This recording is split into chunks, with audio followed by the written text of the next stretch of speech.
트럼프가 이제 백악관에 입성하게 되면 네. 이 시리아의 어려운 지금 난국을 해결하려면 에르도안과 대화를 해야 되는 것이죠. 에르도안과 대화를 해서 에르도안이 지금 문제 삼고 있는 쿠르드, 즉 시리아 쿠르드 자치정부 문제를 어떻게 해결할 것인지 네. 그 부분을 해결을 해줘야 시리아가 또 다른 내전으로 가지 않을 수 있다. 그래서 트럼프의 역할이 상당히 중요하다 그렇게 봅니다. 저는 이제 백악관에 일단 들어가고 나서 지금 시리아 사태에 대한 브리핑을 받으면 생각이 좀 달라질 것이다. 네. 너무나 중요한 지역이기 때문에 이 지역이 또 한 번 중동 지역의 화약고가 될 가능성이 있기 때문에 어떤 방식이 될지는 알 수는 없으나 미국이 적극적으로 개입해서 지금 시리아 사태를 정리를 하지 않으면 또 다른 내전으로 갈 수 있는 상황이다. 네. 신춘 인터뷰 시작합니다. 193개 유엔 회원국 중에서 우리하고 수교하지 않은 유일한 나라가 있어요. 시리아입니다. 시리아. 아사드 정권이 무너졌잖아요. 13년의 내전이 끝나고 아사드 정권이 무너졌는데 그 사이에 뭐 50만 명, 60만 명 죽었다는 거 아니에요? 네. 러시아와 이란이 뒤에서 밀어줬는데 아사드 정권이 넘어갔어요. 러시아와 이란과 가까운 나라가 또 있잖아요. 북한. 이 북한과 시리아가 또 굉장히 가까웠다는 거예요. 네, 그 숨겨진 관계. 오늘 우리의 성일관 교수님이 재밌게 설명해 주십니다. 어서 오십시오. 안녕하십니까? 잘 기억 안 나요. 누가 좋은 편이고 누가 나쁜 편인지 기억이 안 나요. 지금 그 시리아 상황 좀 설명해 주시면. 시리아 상황 네. 복잡하죠. 어렵습니다. 어쨌든 13년의 내전, 2011년부터 내전이 있었죠. 네. 2011년 아랍의 봄 이후에 중동 지역의 전체 국가들이 반정부 시위에 시달렸고, 네. 뭐 리비아, 뭐 튀니지, 뭐 시리아, 그다음에 걸프 국가까지 사실 반정부 네. 시위가 많이 퍼졌고요. 이집트까지 들어갔었죠. 그래서 정권이 많이 바뀌었는데 시리아가 살아남았어요. 아사드 정권이 살아남았습니다. 네. 네, 그래서 2011년부터 지금 버텨온 정권인데 현 상황은 이제 아버지 때부터 70년대부터 지금 2023년이면 거의 54년입니다. 예. 아버지가 2000년도까지 여기도 세습 정권이군요. 그렇죠. 하페즈 알 아사드라는 아버지가 70년부터 2000년도까지 통치를 했었고 아버지가 죽고 나서 지금 바샤르 아사드가 네. 아들이죠. 아들이 2000년부터 2023년까지 통치를 했기 때문에 54년 동안 통치를 한 아사드 정권이 무너진 겁니다. 그래서 지금은 실권을 장악하고 있는 단체가 HTS 하야트를 타흐리르 샴이라는데 그러니까 샴 해방 연합 뭐 샴은 시리아와 팔레스타인을 뜻합니다. 그래서 그러니까 시리아 해방 연합이죠. 그래서 이 단체가 문제가 있는 게 이제 단체의 수장이 아흐마드 샤르라는 사람인데 네. 아흐마드 샤르라 이 사람이 과거 알카에다에 몸담았던 사람이에요. 네. 그다음에 IS도 사실 좀 몸을 담았었고. 그러니까 우리가 지금 아사드 정부군, 네. 그다음에 흔히 반군, 네. 이제 뭐 또 다른 형파가 여러 군데 있어서 그렇죠. 굉장히 복잡한데 IS도 있고요. 그죠? 네네. 네. 반군이 그런데, 지금 실권을 장악한 거죠. 그렇죠. 네. 근데 그 반군이 우리 편이 아니고 반군의 지도자도 예전 알카에다 네. 그게 참 이거 피하 구분이 어렵습니다. 네. 네, 말씀 이어가겠습니다. 네. 네. 그래서 반군 그러니까 2011년부터 내전이 일어났을 때 반정부 아사드 반군에는 반정부군이죠. 거기에는 알카에다가 원래부터 있었어요. 네. 그 이슬람 극단주의자들이 전부 다 반군에 속해 있었습니다. 자, 그렇게 계속 전쟁을 해왔는데 HTS, 즉 이 조직이 이끄는 반군 연합이 시리아 북쪽이죠. 이들리브 지역에서 치고 내려오면서 11일 만에 다마스커스를 입성하면서 54년 만에 정권이 무너지고 반군이 이제 실권을 장악하게 됐는데 이 반군이 말씀드린 대로 이슬람 극단주의 조직에 몸담았던 사람들이 주로 지금 내각에 들어가 있고 아흐마드 샤라는 이 HTS의 수장이라는 사람도 역시 이슬람 극단주의 조직에 몸담았던 사람이에요. 그러니까 이제 문제가 된 게 시리아의 미래가 과연 어떻게 될 것인가. 좀 국제사회가 관심을 가질 수밖에 없고요. 현 상황은 지금 어쨌든 실권자이기 때문에 네. 유럽뿐만 아니라 걸프 국가 여러 국가들이 지금 줄을 대려고 앞다투어서 시리아로 지금 날아가고 있습니다. 이 나라가 왜 중요해요? 이 물론 나라가 그 옆에 보면 뭐 네. 이스라엘, 터키 있고 트리키에 있고 레바논 있고 네. 여러 나라들이 있어요. 네네네네. 근데 뭐 그래서 썩 중요한가요? 썩 중요한 것 같지 않지만 네. 중요합니다. 왜냐하면 시리아가 또 북쪽에 터키가 있고 요르단이 있고 그다음에 이라크도 있고 그다음에 서쪽에는 레바논이 있지만 지중해와 또 해변을 맞닿고 있기 네, 때문에 네. 지중해 해변으로 나갈 수 있는 항구를 땅은 가지고 일단 있습니다. 좋네요. 네. 네. 즉 이라크나 이란 쪽 동쪽에서 지중해로 갈 수 있는 육로의 지리적 요충지 국가이기 때문에 네. 어떤 세력이 동쪽에서 서쪽으로 지중해 바다 쪽으로 가기 위해서는 반드시 시리아를 거쳐가야 된다는 얘기죠. 특히 이란이 그래서 이란에게 시리아는 상당히 중요한 국가였습니다. 네. 왜냐하면 시리아를 거쳐야 육로를 통해서 이란, 이라크, 시리아, 레바논까지 갈 수 있잖아요. 그럼 레바논에 헤즈볼라가 있었잖아요. 헤즈볼라를 지원하기 위해서는 시리아를 반드시 지나야 된다는 거죠. 그래서 시리아를 하나의 이란의 기지로 쓸 수 있는 거죠. 헤즈볼라를 돕기 위해서. 자, 그런 측면이 있었고 러시아는 아프리카로 진출하기, 중동과 아프리카로 진출하기 위해서 시리아의 군사 기지를 만들었었죠. 이스라엘로서도 시리아가 중요했었어요. 왜냐하면 이스라엘하고 아랍 간의 전쟁 중에서 시리아가 전쟁에 참전하지 않으면 이집트 혼자서는 전쟁을 할 수가 없었어요.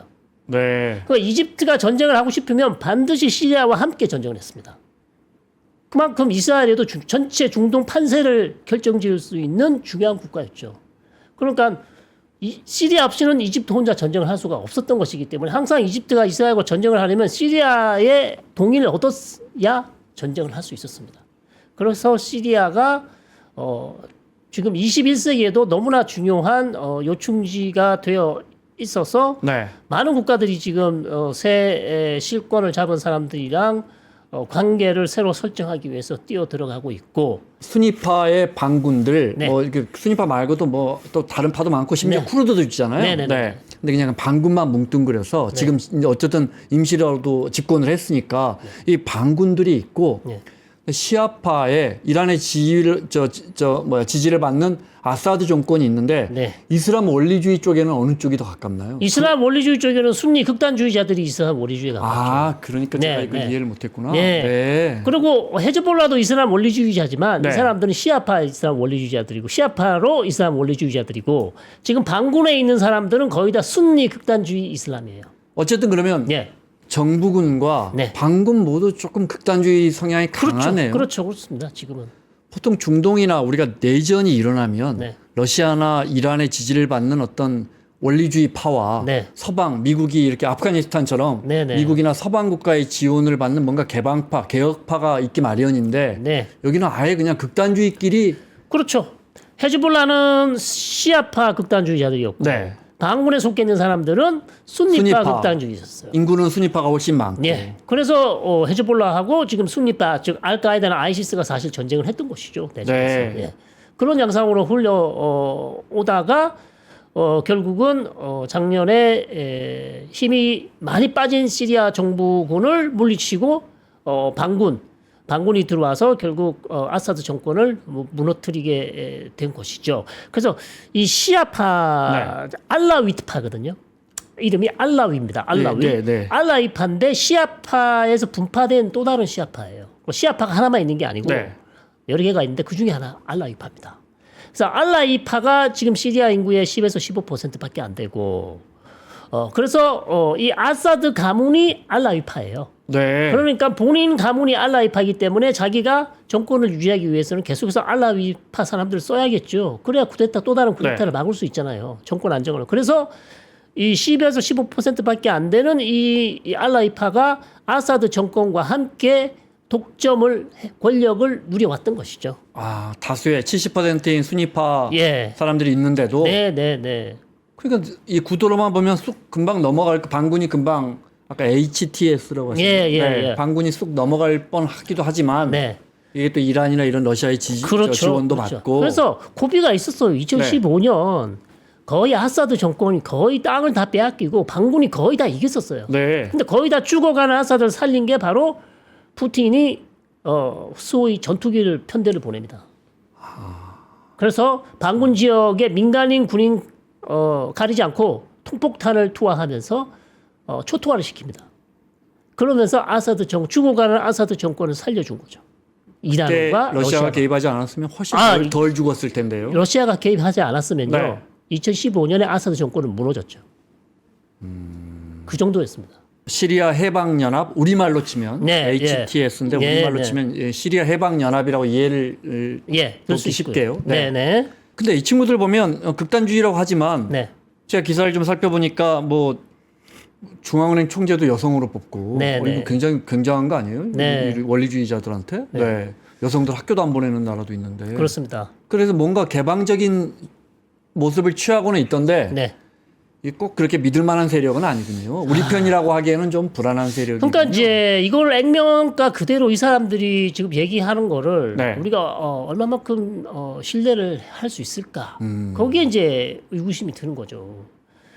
지금 아흐마드 샤라, 즉 HTS 지도자는 가장 시급한 게 시리아를 재건해야 되고 시리아를 재건하기 위해서는 자금이 필요한 것이고 그 다음에 지금 새로 만든 집권한 세력이기 때문에 국제사회에 또 정당성을 얻어야 되잖아요. 네, 네, 네, 이 정권을 인정해 줘야 됩니다. 네. 자, 그러기 위해서는 지금 이 상황에서 이런 온건하고 타협하는 그리고 우리가 극단주의 조직과는 거리가 멀다. 우리는 다르다라는 이런 메시지를 계속 줘야만 국제사회가 관심을 가질 것이고 인정을 해줄 것이고 재건 사업을 도와줄 수 있단 말이죠.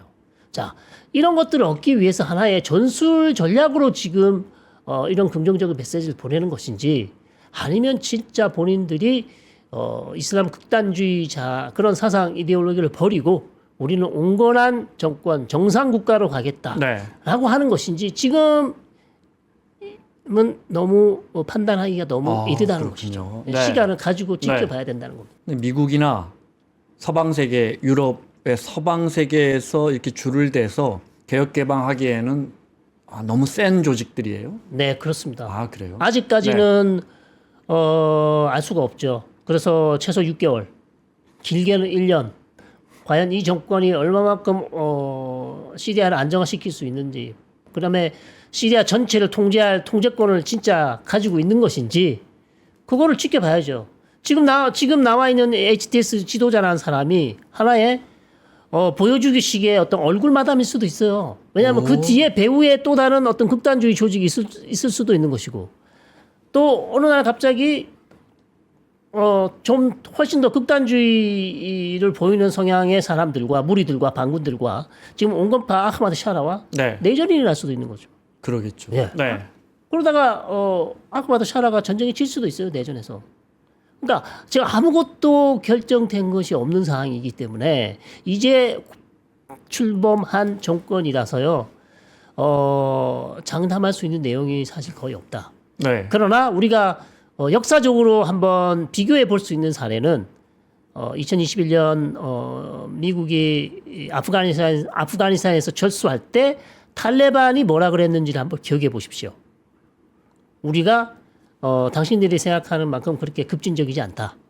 우리가 온건한 이슬람을 주장하고 있고 당신들이 걱정하는 것처럼 우리가 아프가니스탄에 있는 여성들에게 교육의 기회와 직업의 자유와 자유 그다음에 모든 것 종교 뭐 이런 거 다 우리 다 수용하겠다. 이렇게 그렇게 말해놓고 점점 세지고 있잖아요 지금. 그렇죠. 네. 자 이런 사례를 봤을 때 비교해 봤을 때 과연 지금 시리아에서 실권을 장악한 사람들도 그런 비슷한 모습을 보여줄 가능성이 있다는 거죠. 내전 한창일 때 미군이 발을 뺐죠. 그때 네, 그 트럼프 행정부 때 아니에요? 그죠? 그렇죠. 트럼프 트럼프가 행정부 우리가 때 여기 트럼프 방식대로 한 거죠. 우리가 네. 여기서 왜 싸워? 왜 죽어? 그렇죠. 빼왔죠. 네. 네. 그리고 미국은 그러면 이제 아직 소수는 남아 있습니다. 소수는 남아 있고. 네, 네. 아, 어디죠? 트리키에 쪽 어디로 남아 있겠죠? 시리아 요르단 국경 근처에 한 900명, 그다음에 네. 900명 좀 이상 정도 아직 미군이 남아 미군이 있습니다. 남아 있어요. 아직 남아 있습니다. 그 말씀은 이 나라가 작은 나라가 아니던데. 네.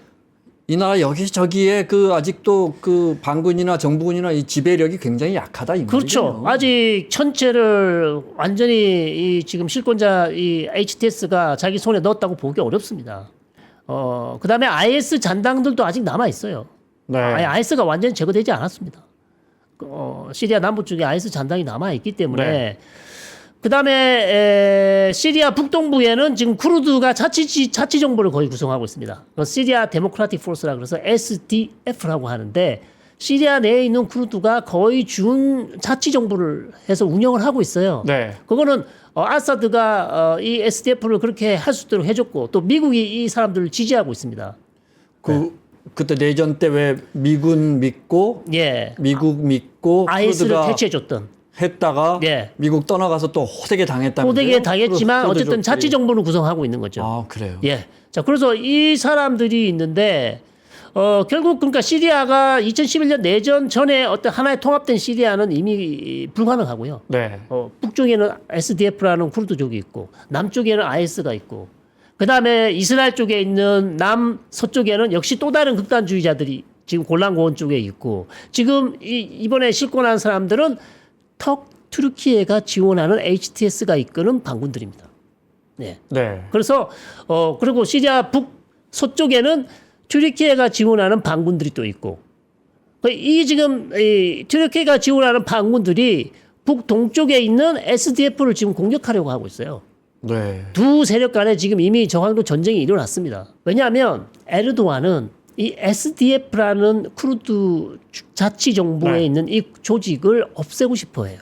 왜냐하면 쿠르드 내에 튀르키예 내에 쿠르드 인구가 1,700만이나 있습니다. 네.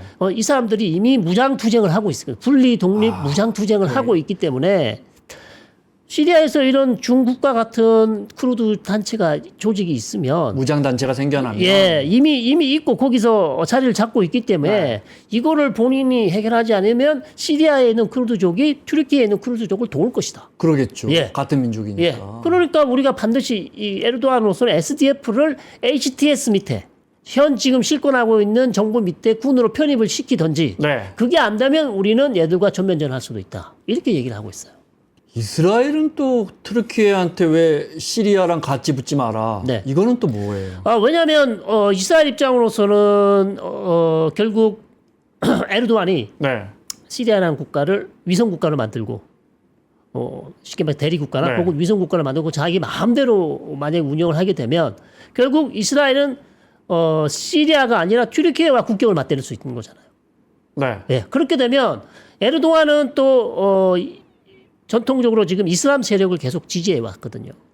그래도 순도가 이란보다는 낫다. 훨씬 낮잖아요. 네. 그래서 이란의 지지를 받는 아사드 정권보다는 차라리 터키랑 가까워져 버리는 게 그래서 드린 질문이었거든요. 네네. 차라리 싸울 일은 없으니까. 네. 이란은 철천지 왼수 집안이고. 그렇죠. 그런데 또 굉장히 경계하더라고요. 예, 그거는 해주신 말씀이 맞습니다. 이란보다는 낫다고 보지만 네. 그렇다 그래서 튀르키예가 완전히 이스라엘 편은 또 아니잖아요. 튀르키예가 지금 카타르의 도하에 있던 하마스 지도자들이 전부 다 지금 이스탄불 가 있습니다. 네. 이스탄불 가 있죠. 에르도안은 전통 지금 이스라엘과 튀르키예 간에도 상당히 외교적 마찰이 심해요. 계속해서 이슬람 세력을 지지하고 있기 때문에 네. 예를 들어서 시리아에 갑자기 급변 사태가 나서 아주 극단주의자들이 장악을 하게 된다. 그렇게 되면 튀르키예가 이 극단주의자들이 갑자기 우리는 이제 이스라엘과 전면전을 하겠다 벌이겠다 한다면 튀르키예가 그걸 막겠습니까? 막을 가능성이 없다는 거죠. 그냥 놔둘 거 그냥 방치할 거라는 얘기죠. 팔은 안으로 기른다는 말씀이세요? 그러면 사실 이스라엘로서는 걔네들과 다시 또 전면전을 해야 되는 상황이기 때문에 튀르키예가 모든 것을 장악하고 자기 마음대로 지금 시리아를 좌지우지하게 된다면 이스라엘로서도 이 부분에 대해서는 본인이 할 수 있는 역할을 해야 되고 그런 역할 중에 하나가 SDF 즉 아까 말씀드린 시리아 내에 있는 쿠르드족이 이스라엘에게 도와달라고 요청을 했어요. 우리 좀 도와달라. 네. 에르도안이 지금 우리를 공격하려고 하고 있다. 네, 네. 그러니까 전통적으로 또 이스라엘은 이라크에 있는 쿠르드족을 많이 지원해 왔거든요. 다른 쿠르드지만. 그래서 이스라엘이 SDF를 도와줄 수도 있어요. 네. 그러면 또 다른 대리전이 나는 거죠. 네. 네. 네. 그래서 지금 자칫 잘못하다가 이게 원래는 지금 이란하고 튀르키예가 충돌을 했어야 되는데 왜냐하면 원래 시리아는 그러니까요. 이란의 네. 위성 국가였잖아요. 이제는 튀르키예의 위성 국가가 된다면 이란도 지금 상당히 기분이 나쁜 상황이에요. 그런 상황인데 갑자기 불똥이 또 이스라엘로 튈 수도 있단 말이죠. 네. 네, 그런 지금 아주 불안한 상황입니다. 시리아라는 이 큰 나라가 이스라엘 입장에서는 이란으로 붙는 것도 걱정이지만 네. 이란에 붙는 게 아니고 뭐 이란의 강력한 지지를 받는 것도 걱정이지만 네, 또 튀르키예랑 붙는 것도 또 걱정이고. 그렇습니다. 네. 트르키에 미군 주둔하고 있지 않아요? 있죠. 미군도 있고 아니 그러니까 친미 국가라고 할 수는 없지만 나토 회원국이죠. 그렇잖아요. 네. 또 뭐 브릭스도 간다 그러고 네, 뭐 하여튼 네. 트르키에는 그러면 그 정체성이 어떻게 되는? 그 상당히 이슬람 국가 중에 개방돼 있고 네, 네. 그 나라 자체가 진짜 우리 인류의 역사의 한 가운데 아니에요. 이슬람 네, 네, 국가는 이 나라는 뭐 정말 가운데 있는 거예요. 정말. 튀르키예는 사실 에르도안이 집권하기 전까지는 대단히 세속적으로 무슬림 인구가 많지만 네. 국가 차원에서는 대단히 세속적인 정책을 많이 했었지만 에르도안이 집권한 이후부터는 이 모든 정책 자체가 이슬람 정권의 그런 모습을 보여주고 있어요. 아 그래요. 예. 네. 네, 그래서 본인 자체가 이슬람주의 성격의 그런 정당을 만들었고 그러면서 향후 한 20년, 한 15년 전부터 계속해서 튀르키예의 외교 정책은 거의 뭐 반이스라엘, 그다음에 반미. 왜냐하면 저 러시아로부터 S-300, S-400 같은 거를 도입하면서 미국이 결국 그 튀르키예에 팔기로 한 전투기를 안 팔았죠. 오. 줄 수가 없는 것이죠. 자, 그런 측면에 있어서 상당히 그런데 또 나토 회원국이에요. 그러니까요. 그다음에 미국의 중요한 전략 핵무기가 사실 튀르키예에 배치돼 있거든요. 나토가 쓸 수 있는 전략 핵무기가 있어요. 네. 자, 그런 상황이기 때문에 튀르키예는 그래서 이 중요한 본인의 어떤 전략적인 중요성을 알고 있기 때문에 러시아와 미국 사이에서 위험한 줄타기를 했던 것이죠. 자, 그런 상황인데 이번에 시리아 사태를 계기로 사실 중동에서 가장 중요한 지금 키메이커가 됐어요. 네. 시리아 미래를 결정지을 수 있는 가장 중요한 역할을 할 수 있는 사람이 됐습니다. 왜냐하면 HTS가 지금 아사드 정권과 전쟁을 할 수 있도록 무기와 자원을 대준 게 바로 튀르키예입니다. 아. 그러니까 네. 이번 아사드 정권 붕괴의 뒤에는 저는 에르도안이 있다고 봅니다. 왜냐하면 이미 1년 전부터 에르도안이 아사드 정권, 즉 아사드 대통령과 대화를 하고 싶어 했었어요. 왜냐하면 튀르키예에 지금 시리아 난민이 거의 300만이 와 있습니다. 네. 네. 그러면 이제 난민을 돌려보내야 되잖아요. 너무 오래 있었기 때문에. 네. 그 부분에 대해서 논의를 좀 하자. 근데 아사드가 에르도안을 만나주지도 않았습니다. 왜? 튀르키예 남부, 북서쪽에 이들립이라는 지역에 튀르키예 군이 시리아 영토에 주둔을 하고 있었어요. 이건 우리 주권 침해다. 나랑 대화를 하고 싶으면 튀르키예 군을 빨리 우리 영토에서 빼라. 그러겠네요. 예. 네. 자, 그러면서 반군 지원하고. 그렇죠. 거기서 반군을 지원했었죠. 자, 그러면서 대화가 안 되니까 에르도안으로서는 그러면 네가 얼마나 버틸 수 있는지 한번 보자. 그러면서 HTS를 지원해서 HTS 반군이 그쪽에서 남쪽으로 치고 내려온 것이죠. 트르키예라는 나라는 미국 입장에서 보면 우리 편은 우리 편인데 사실은 우리 편이 아닌. 네. 그러니까 트럼프가 1월 20일 이제 백악관에 입성하게 되면 네. 이 시리아의 어려운 지금 난국을 해결하려면 에르도안과 대화를 해야 되는 것이죠. 네. 에르도안과 대화를 해서 에르도안이 지금 문제 삼고 있는 쿠르드, 즉 시리아 쿠르드 자치정부 문제를 어떻게 해결할 것인지 네. 그 부분을 해결을 해줘야 시리아가 또 다른 내전으로 가지 않을 수 있다. 그래서 트럼프의 역할이 상당히 중요하다 그렇게 봅니다. 근데 이제 트럼프가 처음 반응은 우리가 시리아하고 뭔 상관이냐. 이건 네, 우리의 전쟁이 네. 아니다.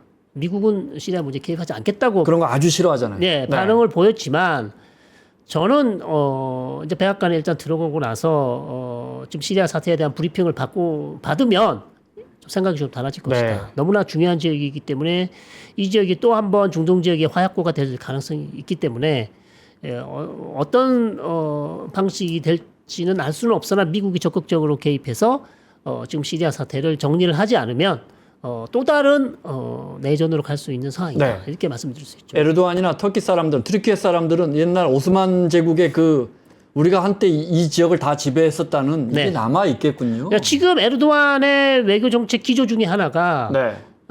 신오스만니즘이에요. 신오스만주의. 아이고야. 예. 네. 튀르키예는 더 이상 뭐 우리가 경제적으로 좀 어렵지만 네. 외교적 그다음에 우리가 유럽이나 미국의 도움을 조금 더 받으면 우리가 얼마든지 경제적으로 성장할 수 있고 중동 지역뿐만 아니라 유럽에서 중요한 국가로 발돋움할 수 있다. 그런 잠재력을 가진 나라다. 그러나 우리가 EU에 가입을 하지 못하고 있고 또 미국이 저렇게 하고 있기 때문에 우리가 못하고 있지만 우리는 얼마든지 잠재력을 가지고 있기 때문에 에르도안이 그 부분을 계속해서 본인의 정권의 정당성으로도 이용하고 있습니다. 우리 튀르키예는 영원한 우리 과거의 오스만 제국의 영광을 내가 되찾겠다 이러면서 스트롱맨의 이미지를 계속 보여주고 있죠. 네. 북한과 시리아 관계는 어디서부터 시작돼요? 70년대부터 북한하고 시리아가 관계를 주로 해왔고요. 김일성 주석 예, 때부터요? 그때부터입니다. 이제 뭐 여러 가지 이유가 있겠습니다만 일단 그 당시에도 북한도 반 이스라엘. 네. 그다음에 공통의 네. 공통의 목표가 있죠. 시리아 당연히 반 이스라엘이었고, 그다음에 반미. 네. 그다음에 그 당시 70년대는 시리아가 소련과 친했기 때문에 당연히 이제 북한하고 연결이 되는 것이고, 그다음에 73년 전쟁 이스라엘 아랍 전쟁에서 북한 전투기 조종사들이 가서 전투에 실제로 참전했다라는 그런 보도들도 있습니다. 자료들도 나오고 네. 있고, 그만큼 시리아와 북한은 오래 전부터 외교 관계를 해왔고 돈독한 관계를 유지해왔고요. 그 다음에 최근 2011년 이후 내전이 났을 때도 북한 쪽에서 시리아를 많이 지원했다라는 그런 보도들도 나와 있고, 그 다음에 시리아가 썼던 화학무기 중에 북한에서 도와줘서 제조된 화학무기도 많이 있었을 가능성도 있다. 뭐 여러 보도가 나오고 있고, 그 다음에 2007년 정도입니다. 아마 이스라엘이 시리아에 있는 핵시설을 공격한 게 있어요. 네. 자, 그 핵시설을 누가 만들어줬냐? 북한이 해줬다는 얘기가 있습니다. 네, 그래서 시리아와 북한은 상당히 긴밀한 오래전부터 역사와 전통을 잘 알아가는 그런 관계 유지를 해왔기 때문에 우리가 시리아와 외교 관계가 없습니다. 김정은 위원장하고 아사드가 서로 뭐 친서를 주고받을 정도로 가까웠다고? 예, 그렇죠. 그거는 뭐 친서 정도는 이미 많이 주고받을 수 있었고, 특히 네. 뭐 중요한 역사적인 고비나 그다음에 내전 이런 것을 겪을 때 서로를 이제 칭찬하고 서로를 지원하면서 네. 그런 것들을 해왔다. 그리고 뭐 여기 보시면 알겠지만 2015년 같은 경우는 김일성의 이름을 딴 공원까지도 그래요? 예, 2015년에 개소식을 공원을 열었다는 그런 보도도 나와 있습니다. 그 난리판에 네.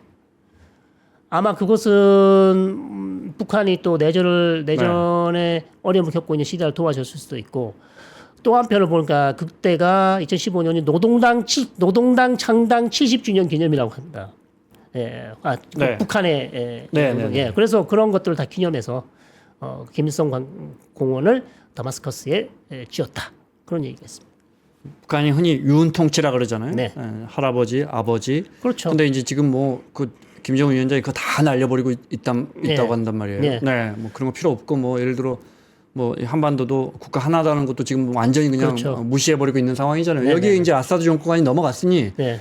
아버지나 할아버지 때 친하게 지냈던 시리아라는 나라와의 관계는 뭐 이제 굳이 김정은이라는 사람 그 캐릭터상 네. 굳이 또 관계를 유지할 필요가 그렇죠. 지금 김정은이가 봤을 때도 놀랐겠죠.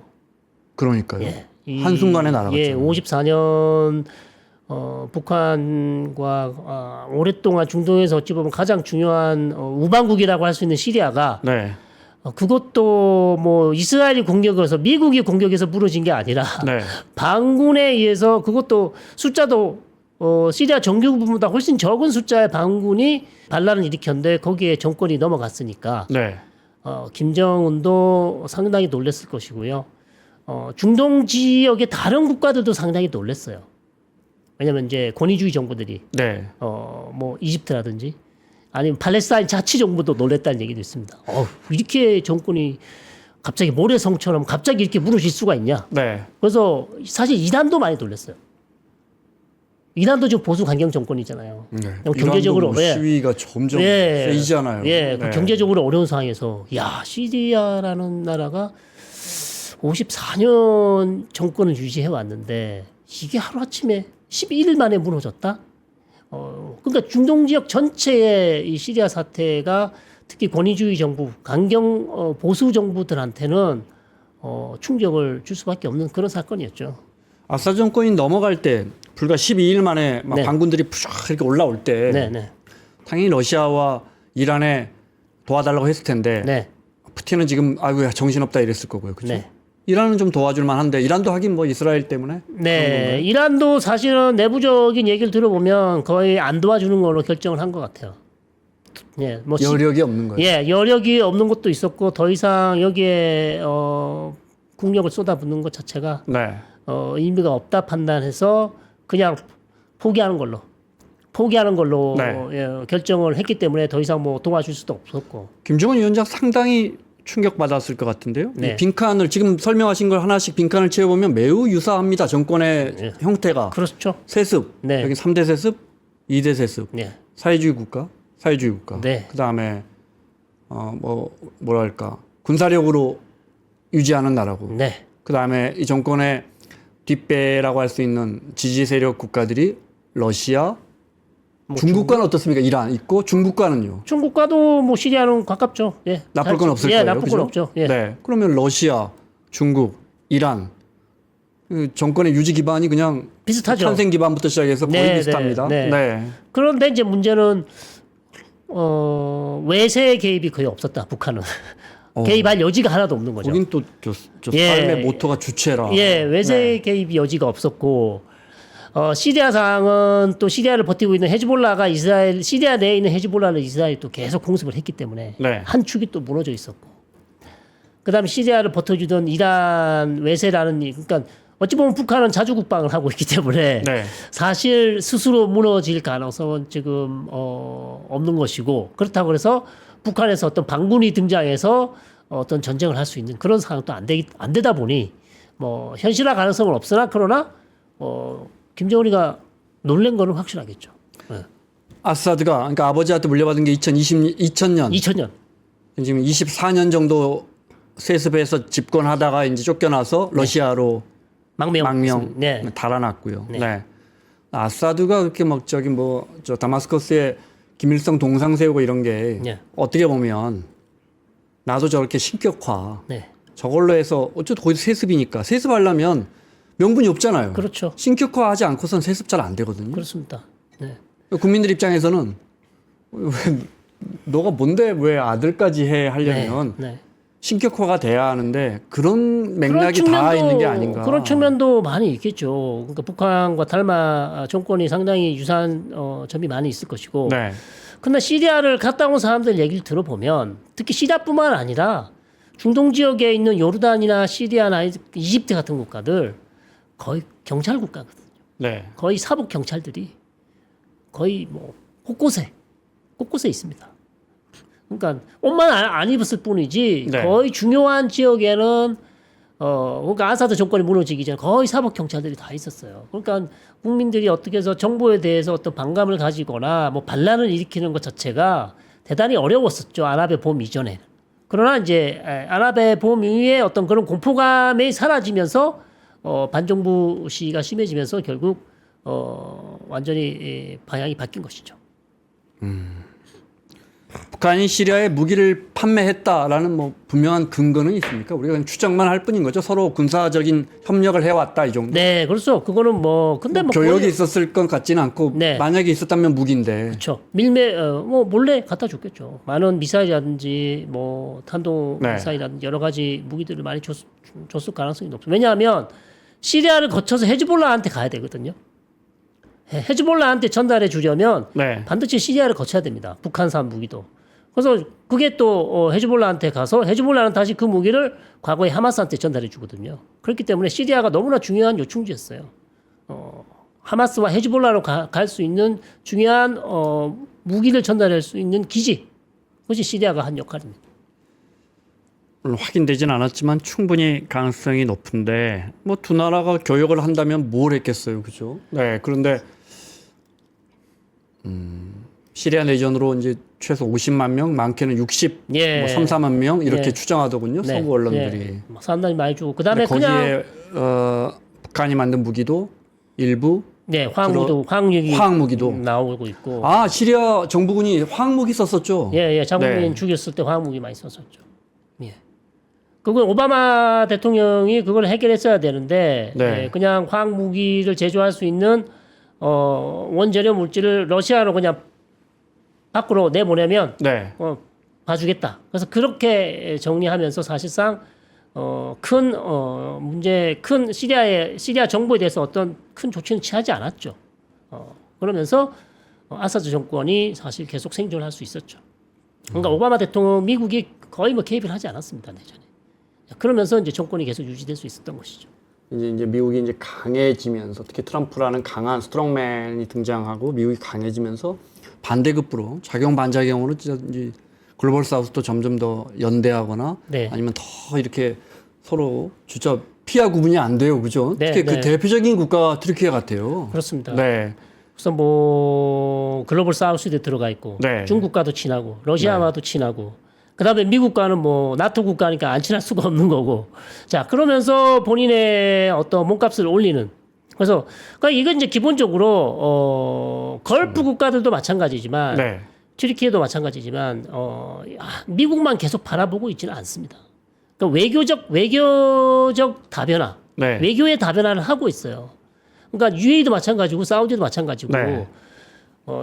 과거에는 미국이 이제 사우디나 UAE의 안전을 보장해 줄 것이라고 그렇게 철떡같이 믿었었죠. 네. 믿었었는데 그게 잘 안 됐단 말이죠. 안 된 측면이 있어요. 더군다나 2019년에 사우디 아람코 회사가 이란과 후티가 쏜 드론과 순항 미사일의 공격을 받아서 네. 두 개가 황을 빼는 탈황 시설 두 개가 공격을 받았는데 아주 미미한 피해를 입었죠. 네. 근데 그때 사우디의 원유 생산 하루 1일 생산량이 반토막 났어요. 그게 몇 개월을 갔습니다. 네. 자, 그런 측면에서 그때 트럼프 대통령이었거든요. 근데 이란에 대해서 아무것도 하진 않았어요. 그러면 네. 사우디가 언제까지 그러면 미국이 우리의 안보를 지켜줄 수 있을까? 그걸 어떻게 장담할 수 있겠어요? 자, 조그만 정유시설 하나 맞았는데 그 정도 타격을 입었는데 나중에 이란이 아니면 다른 어떤 외부의 적이 수도 리야드를 공격하거나 뭐 그런 급변 사태가 났을 때 과연 미국이 사우디의 안보를 지켜줄 수 있냐는 거죠. 네. 자, 그 이후로부터 사우디와 UAE나 모든 걸프 국가들이 더 이상 미국에만은 우리가 의존하기는 어렵다. 그렇다면 우리는 뭐 러시아 무기도 사고 중국 무기도 사고 인도도 같이 하고 네. 필요한 것들을 다 구입하고 그다음에 미국과는 확실한 안보를 보장해 줄 수 있는 뭐 상호 방위 조약 같은 거 이 정도는 해야 네. 네, 이 정도는 해야 네. 미국이 도와주지. 안 그러면 대충 말만 맨날 도와줄게 했는데 실제 해보니까 아무것도 도와주는 게 없어요. 특히 트럼프는 이제 예산도 안 쓸 거란 말이에요. 그러니까요. 네. 그래서 지금 작년에 2023년에 재작년이죠. 네. 사우디와 이스라엘이 관계 정상을 하려고 했었죠. 관계 그랬죠. 정상을 네, 네, 네. 하려고 했던 아브라함 협정. 네. 아브라함 협정 2020년이었고 네. 그걸 아랍에미레이트와는 이미 체결을 했었고요. 네. 사우디와 또 이스라엘 관계 정상을 하려고 했어요. 사우디가 하려고 했던 가장 중요한 측면 중에 하나가 이거를 하면 미국이 사우디의 안전 보장을 해주겠다는 어떤 합의를 해준다고 했었어요. 네. 자, 그거를 사우디가 원했었어요. 거의 그럼 동맹국가 수준이 되는 그렇죠. 거군요. 네. 네. 그게 지금 사우디가 지금도 원하고 있어요. 근데 그게 다 되려고 했는데 2023년에 하마스가 전쟁이 일어나면서 이게 물 건너갔어요. 거의 물 건너갔죠. 네. 그래서 지금 트럼프가 다시 들어오는데 트럼프는 노벨상을 받고 싶어 합니다. 그래서 다시 한번 이스라엘과 사우디 간의 관계 정상을 하려고 하고 있어요. 네, 네. 근데 과연 그게 될지 안 될지 이제 지켜봐야 되는 것이죠. 거기에서 이스라엘의 생각은요? 예, 이스라엘도 원해요. 네. 이스라엘도 당연히 원하죠. 왜냐하면 UAE 즉 아랍에미레이트하고 사우디는 급이 다릅니다. 체급이 달라요. 네. 사우디가 이스라엘과 관계 정상을 하면 주변에 있는 아랍 국가 전부가 달려들 수도 있어요. 이스라엘과. 그러면 이제 정말 이란만 딱 고립되는. 그렇습니다. 네. 그러다 보니 이스라엘에게는 UAE보다도 사우디가 한 50배 더 중요합니다. 반드시 해야 되는 네, 거죠. 네. 자, 그런 측면이 있는데 문제는 사우디의 조건이 있죠. 가장 중요한 조건. 팔레스타인 국가를 세워줘라. 아, 그러니까 네. 아랍의 맹주로서 네. 아랍의 맹주란 말 사실 이란에도 쓰고 사우디에도 네. 쓰는데 네. 맹주로서 최소한의 아랍 이슬람 국가에 대한 자존심은 지키고 있군요. 그렇죠. 그거를 안 해주고 내가 만약에 이스라엘과 관계 정상화하면 네. 본인의 이 MBS의 정당성에도 문제가 크고 네. 이슬람이나 아랍권에서도 사우디를 바라보는 시각이 곱지 않을 것이죠. 팔레스타인 문제가 하나도 해결이 안 됐고 1년간의 전쟁 중에 거의 팔레스타인 사람이 4만 5천 명이 죽었는데 네. 그런 거 아무런 해결 없이 네가 이스라엘과 관계 정상화라고 악수를 한다? 이것은 사우디로서는 수용하기 어렵습니다. 네. 그래서 저는 2023년보다 2025년 이스라엘과 사우디가 관계 정상화하기는 더 어려워졌다. 그러니까요. 예, 사우디의 몸값이 더 올라갔다. 그러니까 팔레스타인 문제를 해결해 줄 수 있는 완전하게 진짜 3년 안에 세워주겠다 약속을 한다든지 네. 아주 구체적인 방안이 나오지 않으면 사우디가 사인하기 어렵다는 거죠. 네타냐후가 있는데 팔레스타인의 자치국가를 인정해달라는 이 사우디 측의 바람은 네. 제가 볼 때 현재로서는 가능성이 0% 그렇습니다. 같은데. 현재로서는 좀 어렵죠. 현재로서는 어려운데 네. 문제는 이제 트럼프가 나타냐후를 얼마만큼 압박을 할 것인가에 달려 있죠. 트럼프가 나타냐후를 벽으로 네. 몰아붙여 줄 것인가, 본인의 노벨상을 위해서 네. 과연 할 수 있을 것인가. 그러면 나타냐후도 내가 이미 2024년 전쟁을 못 막아서 국민들의 지금 엄청난 지탄을 받고 있는데 여기에서 본인이 사실 2020년 아브라함 협정을 체결했었거든요. 사우디와 다시 한번 내가 이제 정치 이제 마지막인데 사우디와 관계 정상화를 하면 나의 이제 마지막 유산이에요. 정치적 유산이 될 텐데 네. 너무나 중요한 유산이에요. 이거를 내가 해낼 수 있다면 내가 지금까지 지은 죄를 좀 용서받을 수 있지 않을까라는 그런 이제 희망을 가질 수도 있다는 거죠. 희망의 롤을 계속 돌려서 그러면 진짜 트럼프의 협상력 네. 뭔가 협상에는 달인이니까요. 사우디와 이스라엘이 정말 수교까지 가버린다면 네. 그러면 이제 이란이 남는데 이란 핵 문제도 자기가 풀겠다는 거 아니에요. 네. 이란 핵 문제가 다시 이 미국과 핵 협정이 다시 체결된다면 그래서 비핵화로 예. 가는 단추가 끼어진다면 그럼 진짜 아랍의 평화가 오는 거 아니에요? 그렇습니다. 그러면 뭐 노벨상 받을 수 있죠. 노벨상 받을 수 있고 네. 그게 이제 두 개도 주겠는데. 네, 이란 핵협정이 먼저 될지 이스라엘과 사우디 관계 정상화 먼저 될지는 모르겠습니다. 그거는 알 수가 없는 것이고 네. 어쨌든 중요한 것은 이 나타냐후 정부가 팔레스타인 문제에 있어서 얼마만큼 유연함을 보일 수 있는지 네. 본인이 정말 연정이 무너지는 그런 거를 감수하고서라도 내가 정권을 잃더라도 총리직에서 내려오더라도 네. 관계 정상화를 하겠다라는 그런 의지만 있다면 가능할 텐데 그게 없다면 사실상 좀 어렵지 않는가. 우리가 아까 제가 이제 오프닝에서 우리하고 193개 유엔 회원국 중에 우리하고 시리아 그거는 당연히 북한하고 관계 때문에 우리가 이제 네. 수교를 못한 것 같은데 그럼 이제 지금이라도 좀 예, 해야지. 우리도 사실 왜냐하면 네. 좋은 기회죠. 뭐 우리가 시리아까지 가서 뭐 재건을 하겠다는 것은 좀 말이 안 되고요. 네. 어차피 재건은 투르키예나 중국이 할 가능성이 높습니다. 그래서 그러나 시리아라는 국가와 관계 정상화를 한 번도 한 적이 없기 때문에 현 지금 실권한 세력이 이슬람 세력인데 한 몇 개월 지나고 나서 정말 안정화를 시킨다거나 정말 본인들이 말로 했던 것을 다 지키고 그 다음에 정말 시리아를 바꿔줄 수 있는 그런 세력이라면 우리도 들어가서 시리아라는 국가와 관계 정상화를 빨리 하는 것이 우리가 시리아를 도와줄 수도 있는 것이고 네. 우리가 또 시리아부터 도움을 받을 수도 있는 것이고 네. 예, 그런 측면에서 우리도 기민하게 움직일 필요가 있다는 것이죠. 휴전 협상은 어떻게 돼가고 있답니까? 하마스하고 이스라엘. 네. 휴전 협상은 일단 1월 20일까지는 마무리하려고 하고 있어요. 네. 근데 돼요? 돼? 예, 될 가능성은 뭐 50대 50이라고 봅니다. 네. 문제는 전쟁이 완전히 끝나는 그런 종전 협상은 아니라는 거죠. 단발성 그 단계별로 전쟁이 끝날 수는 있으나 이번에 전쟁이 끝나는 종결하는 협상은 아니다. 일시적인 휴전을 하고 인질을 한 몇 명 풀어내는. 그 처음에 하면 뭐 30명인가 뭐 하마스에서 이야기했더군요. 예. 그래서 그거를 풀어주는 첫 번째 이제 종전으로 갈 수 있는 첫 단추를 낄 수 있다. 그거에 이제 첫 단추를 열 수 있을지는 지켜봐야 되는 것입니다. 그래서 네. 종전은 아직 조금 멀었고요. 일시적인 휴전 가능성은 여전히 남아 있다. 그래서 트럼프가 원하는 것은 자기가 들어가기 전까지 좀 정리를 해달라는 것이기 때문에 나타냐후도 네. 노력을 하고 있고 하마스도 지금 노력을 하고 있습니다. 그런 상황입니다. 지금. 알겠습니다. 여기까지 듣겠습니다. 교수님 새해 복 많이 받으시고요. 올해는 우리 교수님 통해서 듣는 이슬람이나 아랍권 좋은 소식, 평화 소식, 아랍의 봄 소식 네. 많이 전해 주셨으면 좋겠어요. 저도 그랬으면 좋겠습니다. 네. 마치겠습니다. 성일광 교수였습니다. 고맙습니다. 고맙습니다.